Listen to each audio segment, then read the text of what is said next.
You're looking at the IBM building being bought, I think, over $1 billion, I read, right? You're seeing leasing activity pick up. This wasn't the case 6 months ago, right? People were giving the keys back, if you remember. When sentiment changes like that, when they see a major player like Blackstone come in and start saying, you know what, now we're on the buying side, that changes sentiment for everybody. Even a lender that says, hey, Joe XYZ is underwater on this asset, but this asset now is worth more than we thought. Let's work with them. Or you know what? We don't mind taking it back. We're not afraid of taking it back.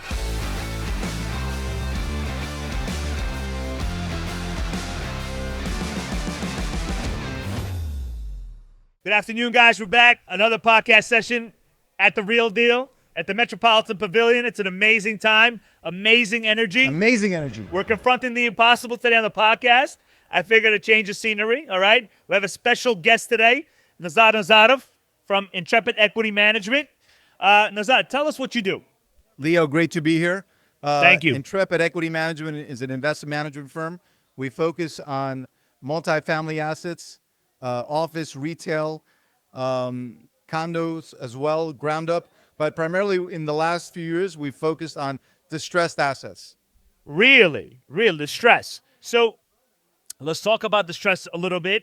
Use an anecdote of a problem property that you kind of, restructured and came out in a better position. Tell me about that. So, if you got one. Sure. So our typical deal comes where we negotiate with the bank to buy their debt and then we foreclose. That's a pretty much plain vanilla deal.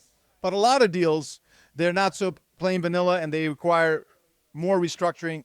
Maneuvering. Exactly, which you're very... So you guys are on the opposite side of us. Okay. Yes, we represent the borrowers. Which you're very familiar with, right? So a lot of times when there's capital calls on a project and you have equity that's needed to finish a project, and a project that is in mid-construction or that went overboard on their capital, on their CapEx.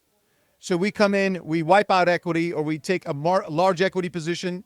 We negotiate with the bank, existing bank, on terms, and we move the project forward. So we're buying equity from existing partnerships at a discount because they can't get to the finish line. And you're seeing a lot of these projects, specifically in overbuilt areas, happen as we are now. Where are those areas? You're seeing them right now in South Florida. You're seeing them in areas in Texas. You're seeing them some in New York. So you guys are national. We are primarily focused on the Eastern Seaboard, but we'll look at deals anywhere that makes financial sense. All right, and where do you guys sit in the capital stack? So we're always... Equity, debt, mezzanine. We'll do a combination of equity, first position, a little bit of mezz. It really depends on what deal. But if we're going to come in, because we want to own the asset, we're not here looking to flip a note. So we come in as first position on the debt side and as equity, and typically in control. So what's the lender's perspective right now? What's happening in the market for them? So you're seeing some... I really want to know. Right. You're seeing still, the bid-ask spread is still very high on large projects where they owe a certain amount and you have a bidder like ourselves or someone else that the bid ask is not there.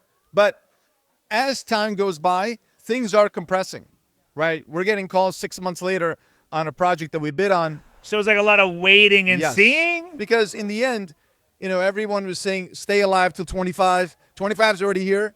Right, so we're in the middle of it. We've got the Fed decision, in about 2 minutes that everyone's expecting.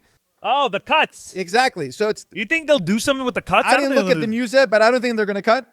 But okay, you finish your thing and I'll tell you about the cuts. Right. Why? It doesn't matter. So you're right, it doesn't matter. What's interesting is that... But I want to know why it doesn't matter for you, because I got a different reason. Sure. And you're seeing finally, I think, in a very slow basis, because you have some banks that need to sell, right? They have a certain tier 1 capital they have to maintain, and they need to sell an asset. Some lenders that are private lenders, they're quasi real estate entrepreneurs and investment management firms, they don't need to sell. Like, you know what, we're going to foreclose and we're going to manage the asset ourselves. So you have this interesting dynamic that, is in the marketplace, and there's always some type of news that makes someone either sell or halt. Example, last month was the tariffs, right? Where there was a certain period of time where the S&P was down 15%, right? That put a freeze on many loans to purchase properties, put a freeze on many lenders that are like, you know what? We're going to be, we have to literally hit the sell button now. Or like, you know what? We don't want to sell into a panic. So it's a very, very unique dynamic, specifically per lender, per property, and how deep are they really in? So what's the perspective that you take as a lender with your projects? Are you, adversarial?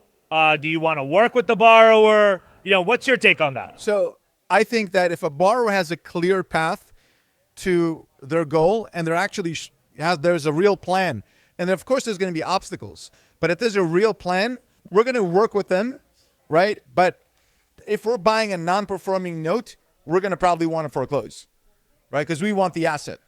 Okay. So let me tell you why I believe that the interest rates going up or down doesn't fucking matter. Right. I'll tell you why. Because the default rate when it's skyrocketed, okay? And I'm giving you the bucket of all the commercial real estate investors, LPs, GPs, sponsors, even lenders that become borrowers. They have defaulted on their payments, okay? And it's been 6 months, 9 months, 12 months, forbearances, modifications, quasi-forbearances, quasi-modifications, buy-downs.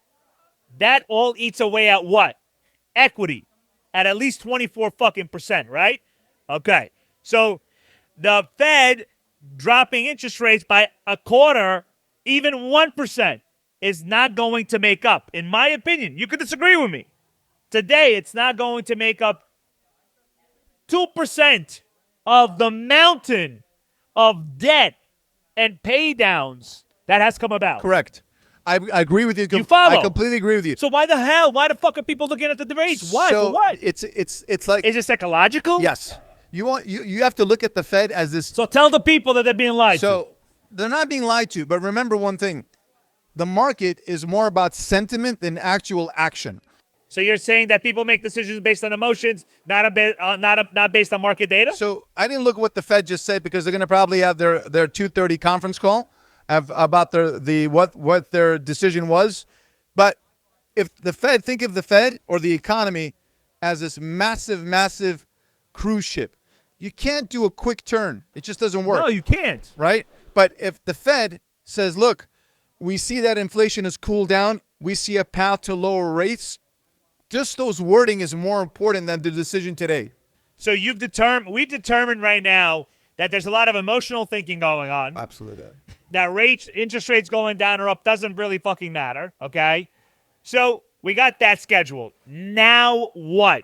What do we do now? How do we come out of, and who is going to help? Is it your firm? Is it my firm? Right? How are we going to confront the impossible? The impossible being that no matter how much the interest rates go down or up, they're never going to be making up the mountain of shit that the lenders are working with and the borrowers are working with. So we know it's not the government that's going to be stepping in to help us. So who is? So I think the overall... You follow my question? I absolutely do. I think the overall marketplace is what's going to really determine what assets get bid up or what assets, because they're so underwater with debt, right? They weren't purchased correctly in terms of a price point. Give you a perfect example. Office leasing in Manhattan in the last 6 months, in the last 5 months, shot up tremendously.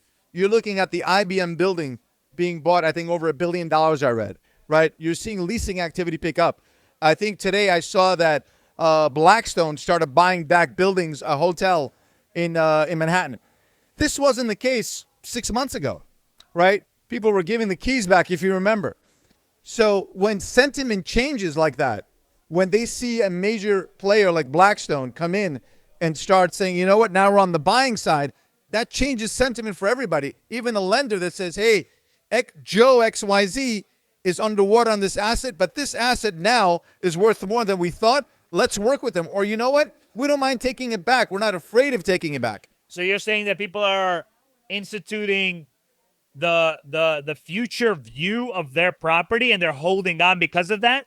Well, that's definitely the case with a lot of properties that are underwater where the bank's just kicking the can, right? They're just saying, you know what, we're going to extend and pretend. We're going to extend and pretend because should valuations go up, they don't need to take a loss. But there's a certain lifeline. Yeah. There's a certain lifeline. When do you call, like, all right, when is enough? And I think we're at the bottom of the market. How about you? I think so. I think office is definitely making a massive turnaround. You know, everyone thought 5 years ago, and you remember this very vividly, Leo. Everyone thought New York City was dead. Yeah. You know, I'm usually a contrarian in what we do, and I'm like, no way. Right? New York is New York. These things take time. In about 5 years from now, COVID is going to be a complete faded memory for a lot of the new workers that come into the workplace. They're going to be like, But dare I say it's asset specific. yes. So hotels, I'm representing a chain of hotels right now that are not doing so well. They still can't fucking recover. The costs went up, financing went up, you know, and their occupancy level is a little bit staggering. It's kind of like teeter-tottering. So do you know anything about the hotel market? So hotels is an interesting dynamic, right? You're seeing in April, because of the tariffs, there was some great data coming out from the airlines, right? Like so that travel spending has gone down significantly. Yes. But if you look at the top tier hotels, right, their pricing has not really gone down, right? The top tier amount for luxury, it's de minimis in terms of percentages of the pricing that's going down. If you're looking for a mid-priced hotel, those hotel prices have gone down. There's no question about it because of the airlines. They feed off each other. But you're looking at top tier things, you don't really see it. You don't really see like people saying no to a 5-star hotel that normally prices at $800. They'll go to $700, $750. It's not such a big discount for them. Nazar, I want to thank you for coming on board with us today. At Always great the seeing you, Impossible. Leo. It's a pleasure. You've been very insightful. Thank you very much for having me. To less emotional thinking and to more logical planning, all right? Absolutely. Thank Great to you. see Thanks so much.